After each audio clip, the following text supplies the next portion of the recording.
नागांच्या त्या नागपुरात चंद्रमणी सवेला खोजनात त्या दीक्षाभूमीवर भीमानं केलंय धर्मांतर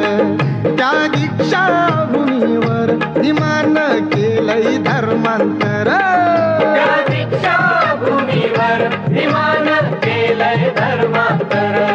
त्या दीक्षाभूमीवर भीमानं